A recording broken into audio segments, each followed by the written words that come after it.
Найзуудаа шинэ бүлгийг эхэлж байна. Photoshop дахь вектор хэрэгслийн тухай гэсэн шинэ бүлгийг эхлүүлж байна. За энэ бүлгээр бид нар хөвчлэн текстийн тухай үзэх болно. За бид нар дасгалын 13 дугаар хавцнаас Low Resolution Cloud Wood гэсэн JPEG хүртгэлтэй файлыг Photoshop 2017 програм дээр нээж байна.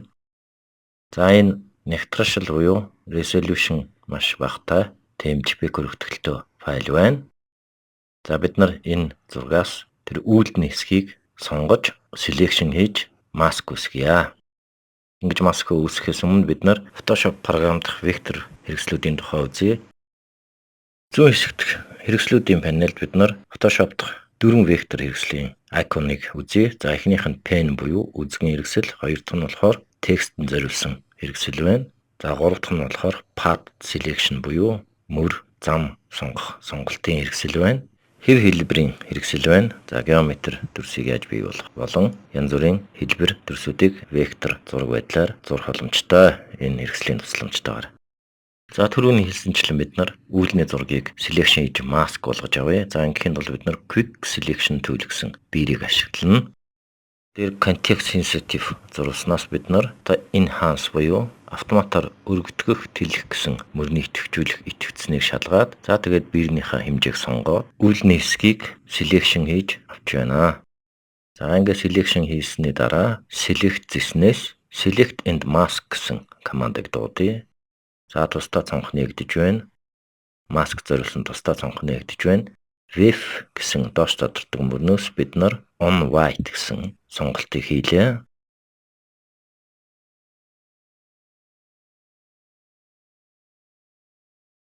За тэгээд opacity буюу нэвт харагдах тунгалаг байдлын утгыг бид нар 100%-аар тавихад үүлний хэсэг маань үлдээд цаад уулны хэсэг маань байхгүй болж байна.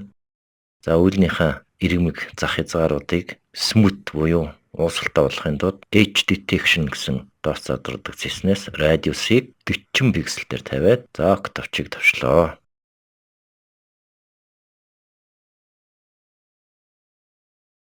За ингээд үүлний маань хэсэг selection хийгдсэнийг харагдаж байна.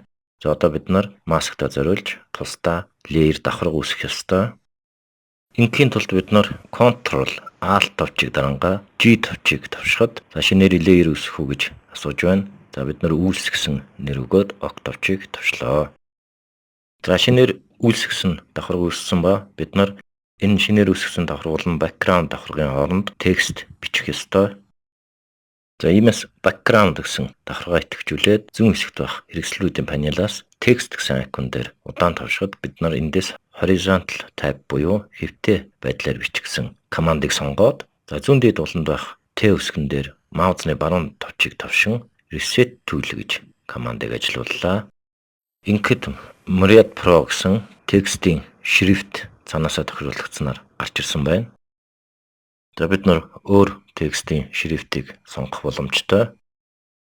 За 12 гэсэн үсгийн том жижиг утгыг 200 point дээр тавиад доор foreground өнгийг хардаар байхыг шалгаад за тэгээд зурган дээр нэг тавшилт хийхэд текст бичих зорилттой аниутсан курсор гарч ирж байна. За үүн дээрээ бид нар компьютерийн гараас clouds гэсэн үгийг оруулж өглөө. За тэгээд enter товчийг дарахад доош энэ аниутсан сум маань шилжиж байна.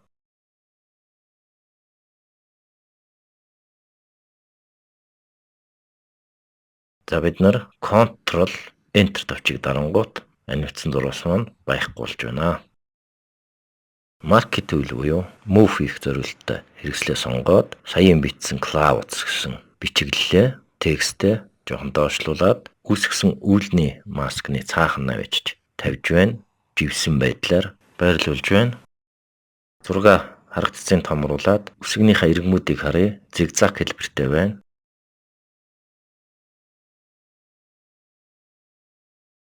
Үсгнүүдийн ирэмгүүдийг үлгэр толгоруулахын тулд бид нар image зэснээс image size гэсэн командыг сонгоод за энд нар сонгоод энд нэгтэршлийг ихсэх хэрэгтэй байна.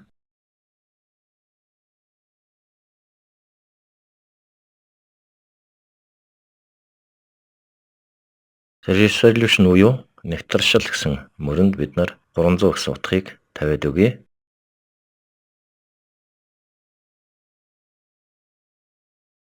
За resample гэсэн утгыг бид nearest nearby гэсэн утган дээр тавьж өгч байна.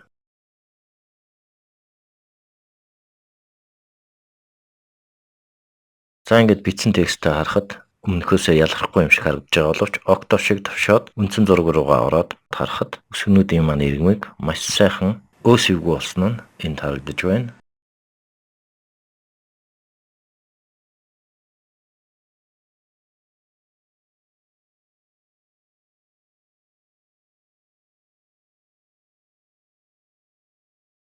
За тэгээ mark буюу move төлөлийн тусламжтайгаар бичиглийн байрлалаа жоохон дээш нь болгож байна. За энд нэг тохируулга хийж болно. Edit гэснээс preference гэсэн мөрнөөс type гэсэн командыг сонгоё. Текстийн нэг мөрийг бичиж дуусчаад enter дарахад дараагийнхаа мөр рүү ордог. За бид escape товчийг дарахад бол commit text буюу бичсэн бичиглэлээ хадгалаад анимацсан курсор байхгүй болох тийм товч энд байна. За бид жишээ хийж үзэх болно. За эхлээд уртлын идэвхжүүлгийг авъя. За тэгээ ок товчийг товшлоо. За text icon дээр товшиж текстийн командыг идэвхжүүлээд clouds гэсэн төрөний бичсэн бичиглэл дээрээ маузаар 2 удаа товшилт хий. За ингээд текстийг бүхэлд нь идэвхжүүлээд hello гэсэн бичиглэлийг бичиж өгч байна. За ингээд бид escape товчийг товшиход hello гэсэн бичиглэл маань хадгалагдахгүй өмнөх бичсэн clouds гэсэн бичиглэл маань буцаагаад гараад ирж байна. За буцаад edit гэснээс preference мөрнөөс type гэсэн командаа сонгоод өмнө авсан идэвхжүүлгээ буцааж идэвхжүүлээд ок товчийг товшоод clouds текст дээр 2 удаа товшоод hello гэж бичээд escape товчийг товшиход commit text болж байна. Өөрөөр хэлбэл бичсэн бичиглэл маань яг хадгалагдаж байна. Бичсэн бичиглэлээ байлгаж байна гэсэн үг. За энэ байдлаар найзуудаа энэ хэсэгт бид текст хэрэгслийн тусламжтайгаар дан нэг мөрийг хэрхэн Photoshop програм дотор бичихийг үзлээ.